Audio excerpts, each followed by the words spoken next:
My parents never wanted me, so they bought me a broken car in hopes I'd crash somewhere and they wouldn't have to see me again, but they ended up losing both their sons this way. Posted by you/CheezItBitBoy.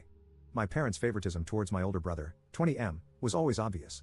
He got a car for his 18th birthday. It wasn't a new car or anything, it was a 20-year-old Lexus that was in pretty good shape, and he rubbed it in my face for the rest of his senior year of high school. Compared to my brother, I get just as good grades as he does, sometimes even better. I worked my hardest in the hope of fairness, and I even did some volunteering, cleaning up garbage in my local area. But then my 18th birthday came and went a few weeks ago. The only thing I wanted, the only thing I was hoping for, was a car. I wasn't expecting something like a new car or a sporty car, just something reliable like my brother got. But the party wasn't anything like my brother's 18th. For his 18th, my mom baked the cake herself. It was a delicious layered chocolate pudding cake. For mine, I got a sheet cake from the supermarket. For his party, they got a DJ. For mine, it was my dad's old boombox with a couple of mixed CDs. We went through the whole party, and I figured my parents might have just been waiting to spring a surprise gift on me. But that didn't happen. I asked them as things were wrapping up why there was no car when my brother got one, and they said they felt like he'd worked harder for it. I asked what he did that I didn't do because I did all of that and more. My grandma was nearby and heard everything. She then asked them why as well. She ended up lecturing my parents, saying she was extremely disappointed in them for showing favoritism. Then she proceeded to announce to everyone still there that my parents thought it was fine to get their firstborn son a car and a DJ, but not their second. She even pointed out how much harder my parents tried for my brother's 18th birthday than they had for mine.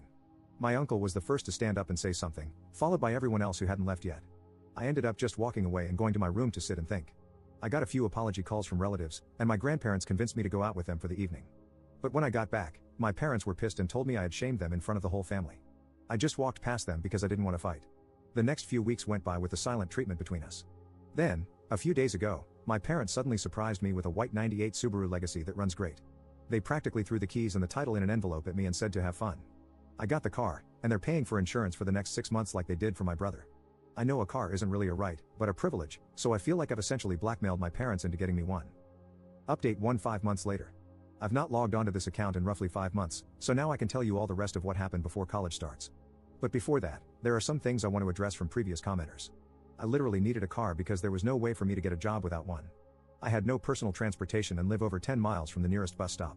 So for those who kept telling me to give the car back because they think I was either too spoiled and should accept that life is unfair, or that I shouldn't take handouts, or that I shouldn't accept gifts from crappy parents, please just stop. My inbox was so crammed full when I logged back on that it took some time to go through it all. It doesn't really matter anyway though. I did get a part-time job that later went full-time for the summer after I graduated. But 3 weeks into working part-time, the Subaru blew the head gasket while on the highway at about 45 miles an hour. The temperature gauge redlined, and I had to pull over and call for help. My grandparents took a look at the car and found that someone had run a lot of gasket sealer in it, and it was still in the coolant. The car was basically band-aided back together before my parents bought it and was then barely hanging on by a thread. It drove great, and I was never pushing the car hard as I'm kind of a slow driver. My parents claimed no prior knowledge of the problem, but their only real reaction was to shrug and say it was karma for making them get me the car in the first place. That was a mistake because my grandparents were right there to witness it, and they tore into my parents like none other. My grandma told me to go wait in my room and let them sort it out. It was 2 hours before I was called back into the living room. My parents were on the couch and looked like they'd been metaphorically hit by a truck. My uncle and 2 other relatives were there now too. My grandparents had gotten it out of them that when they bought the car, they just looked for the cheapest thing they could find close to the area that still ran and bought it, no questions asked.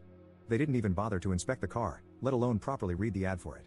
My uncle, who knows a thing or two about cars, told me that the engine would basically need to be rebuilt because the head gasket warped the block, and it would cost more than the car is worth to fix it. I had to call into work and tell them I was unable to make it in because my car was fried. They understood and basically put me on a sort of unpaid leave for the moment. Now, I want to point out that I had no involvement in what happened next. My grandparents just told me to chill for a while and let them and my parents take care of this, and they did. A few days later, they came back with a 1999 Honda Civic hatchback with 180,000 miles on it. It was white like my Subaru and drives great. It's not all-wheel drive like the Subaru, but it's great on the road and gets better gas mileage. There was also a list of all recent repairs done to the car, including things like a new radiator. My uncle also went over the car before giving it the okay, and I thanked everyone profusely. My parents, though, were not happy for me at all. They said very little and just walked away. There wasn't even that vibe they had last time of acting like they were giving a new toy to a brat. If I could put it into words, the way they acted was just pure defeat. The Subaru got resold later for $400, as that was the best we could get for it with the blown head gasket. That money was put into my savings.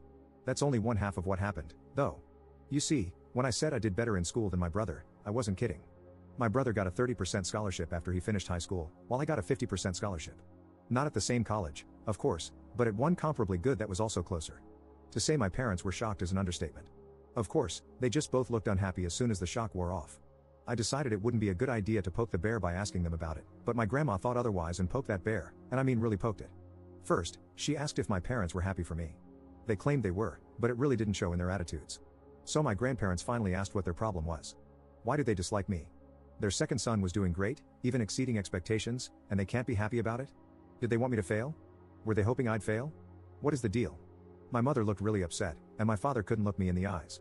They both meekly said they were happy for me and managed to say they wanted me to take the world by storm when I go to college. They even said they'd help pay some of my tuition as well, just like they are for my brother. My grandparents sharply said that they had better keep their word because there should never have been any favoritism, period.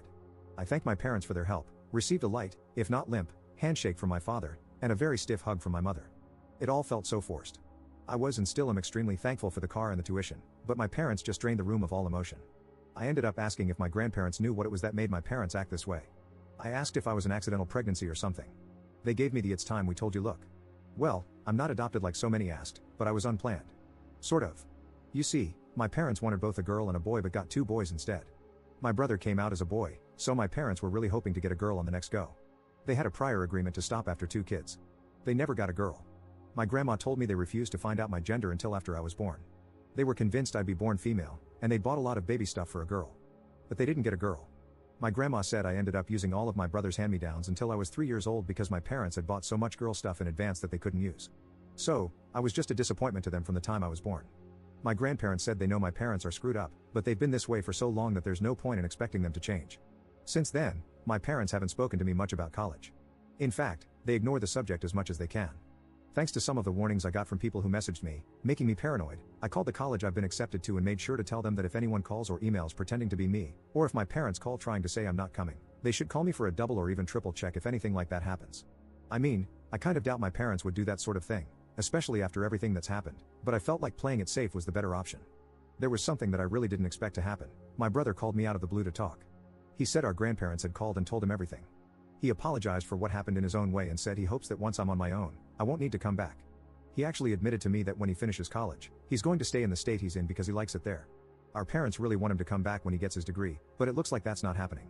I said I don't blame him, and I may do the same. The rest of the conversation was a bit awkward because we aren't really used to speaking to each other much anymore. My grandparents and the rest of the family held a surprise party for me over the weekend. They made it almost like a repeat of my brother's 18th birthday, with a DJ and a big chocolate cake my grandma made. I couldn't thank them all enough.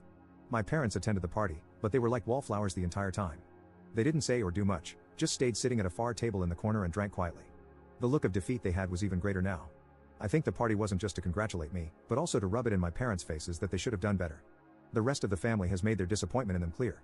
They seemed like they wanted to leave the party for a while. I can't say I blame them. They were being humiliated into staying where they were. My grandma said, "You're never too old to be taught a lesson in humility." As for my personal life, my part-time job went full-time after high school, and I've been working hard to build my savings before I leave for college. I made minimum wage, but a job is a job, and I want to leave it with my best effort put in before my 2 weeks notice is up. I doubt I'm going to be coming back here to make another update, so thanks for reading. Update 2 years later. I've been away for 2 years, and I kinda expected I'd be back to post one last time in 2024, because my brother went for a 4-year bachelor's degree, much like I currently am. For those who remember my previous posts, I'm the guy whose parents were verbally backhanded by the family for showing blatant favoritism toward my older brother, and I later found out from my grandma that the reason I was treated differently was because my parents had wanted their second child to be a girl. My grandma ended up admitting even more to me later, after I left for college. Before I was born, my parents were so convinced that I'd be a girl that they bought a bunch of girl stuff without even checking my gender through ultrasound. About a year ago, my grandma told me that my mother had tried to raise me as a girl for the first 6 months of my life. She was putting me in girls' clothes and calling me by a different name, and my father enabled it all. I know it's true because my grandma showed me old family photos of me with my brother when I was an infant, and I was wearing pink in all of them. There was even a visible name tag in some of the photos with the name my parents wanted for a girl. But once word got out, my parents stopped dressing me as a girl. My grandparents told my mother that trying to raise me as something I wasn't, without giving me a choice, was wrong. Though my family is rather old school, my grandparents are surprisingly open-minded people, and they put the hammer down on my parents, so the girl treatment stopped. But instead of getting new clothes, my parents gave me my brother's hand-me-downs for years until my grandparents noticed that too and did something about it. Finding out all of this made me realize that my grandparents kept my childhood from being far worse than it was, and they never told me until these past couple of years. I am incredibly thankful for them. My mother apparently struggled to call me by my real name for 2 years or so. Because my parents didn't get the girl they wanted, they refused to connect with me like they did with my brother, the boy they actually wanted. When my grandparents heard I wasn't getting anything new like my brother was, they threatened to petition for guardianship of me. They had evidence of the various things I described too. My parents couldn't stand for anything that could become a public scandal, so they stopped with the hand-me-downs and pretended to love me for a while. But as I got older, it degenerated into indifference, and maybe even into hate. I'm not sure. Hate means you still care in some way, but indifference is the actual opposite of love. I just know my parents couldn't accept that their favorite son wasn't the best at everything compared to their unwanted son. Since I moved out, they've barely interacted with the family. They threw themselves into work, partly because the rest of the family forced them to contribute to my college, like they did for my brother. But also because, to them, working was the only thing that gave them a reason to tell everyone to leave them alone. My grandma suspects they've even slept in their cars a few times to avoid coming home. I only saw my parents at Christmas at my uncle's house for the past couple of years, and they barely even spoke to me. Now that I was living my best life away from them, I guess you could say they'd stopped bothering to act like I was their son. They don't want me anymore after the family humiliation they feel they'd suffered, even though they know they brought it on themselves. They've become workaholics who do little else. My grandmother told me my bedroom is basically exactly how I left it on the day I moved out. My parents have not even gone inside my room, but they kept my brother's room clean and ready for the day he'd finally come back home after college. Well, that didn't happen. They flew out to see him for his graduation and had a big celebration with him. I was not invited to go, not that I could afford it. But my grandparents went along, and they gave me the details. My parents were still convinced my brother would be coming back home. That's when he awkwardly told them he had already secured a job through an internship he'd done the past year and had found an apartment of his own too. My father became furious, and my mother lost her mind crying and begging him to come home. But he refused. You see, these past 2 years, my brother and I have reconnected a bit. He found my Reddit account and called me. He wasn't angry, just wanted to talk. He admitted to me that our parents put him through a lot as well. Our mother absolutely smothered him, especially when I wasn't around, and our father was quite strict with his expectations. The fact that I did better than my brother when our parents had invested everything into him just broke them. Now they're extra broken because my brother refused to come home with them. The way our parents treated my brother is also the reason we stopped connecting as siblings until these past couple of years. He did bully me at times when we were growing up, but that's because being the favorite went to his head. However, it was favoritism with strings attached, and when he realized that, he got counseling after moving out. My brother also has a girlfriend he met while in college, and he kept her a secret because he knew our parents wouldn't approve. When they eventually found out, they didn't approve, and my mother even referred to his girlfriend, whom she hadn't even met, as a SLT. My brother blew up at them over that. His girlfriend is in nursing school and a year from graduation herself. My brother says she's the best. I've never met her, but she sounds wonderful from how he's described her. My grandma told me my mother went so far as to hire a private investigator to find out who my brother's girlfriend was. She was irritated to learn that the girlfriend was squeaky clean and from a good family on the same side politically too.